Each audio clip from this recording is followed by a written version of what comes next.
अस्सलाम वालेकुम। हमारे पास ऐसे पेशेंट्स आ रहे हैं जो हमसे ये सवाल करते हैं कि डॉक्टर साहब हमारे सर्दियों में हाथ बहुत ज़्यादा सूज जाते हैं और दर्द करते हैं। तो देखिए, इसकी वजह ये है कि सर्दियों में हम एक तो पानी का इस्तेमाल बहुत कम करते हैं, दूसरा ये है कि सर्दी की वजह से, कोल्ड की वजह से बाज़ पेशेंट्स की जो स्किन है वो इस तरह की होती है कि वो स्किन को बर्दाश्त नहीं करती और आपकी जो ब्लड वेसल्स हैं वो बहुत ज़्यादा नैरो हो जाती हैं जो स्किन के इर्द-गिर्द होती हैं। तो उन ब्लड वेसल्स के नहरों की वजह से वहाँ पर ब्लड सही से नहीं पहुँच पाता और उसकी वजह से वो इन्फ्लेम करते हैं। इन्फ्लेमेशन होने की वजह से वो वहाँ पर वाटर है, जो ब्लड है वो वहाँ पे जमा हो जाता है और वापस वो अपने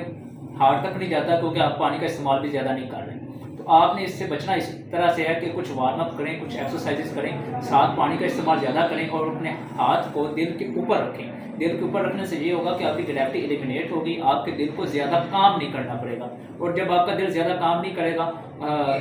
उसको ज़्यादा मेहनत नहीं करनी पड़ेगी, तो आपके हाथों की स्वेलिंग भी कम होगी और जैसे-जैसे स्वेलिंग कम होगी आपकी